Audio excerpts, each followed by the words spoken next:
אבא תנועה, למי שלא מכיר אותה עדיין. היא רוצה לספר לכם משהו, אנחנו נמצאים פה באיזשהו מעמד מיוחד מעבר לל"ג בעומר, אז דבי תסביר לכם מהו, ובבקשה. מהו ל"ג בעומר? לא. מה קורה פה? מה קורה פה? אז זהו, יש לנו שתי בנות שבאו לבקר אותנו ממש מרחוק. הן גם מנועם. ככה.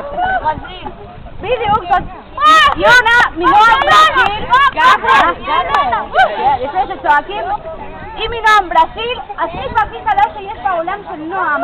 המקום האחרון שיש נועם, שנוצר נועם זה בברזיל, סניף שיש לו רק שנה בנועם ברזיל, בעוד שהיא מנועם ארגנטינה, שם גם בדרום אמריקה די רחוק, הם מדברות רק פורטוגז וספרדית, אבל יש להם בקשה בשבילנו, שתי דברים.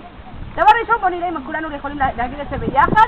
היא עכשיו מצלמת והיא הולכת לשלוח את זה לברזיל וגם לארגנטינה. צריך להגיד שלום נועם ברזיל, אנחנו נועם ישראל. בסדר? כולם ביחד?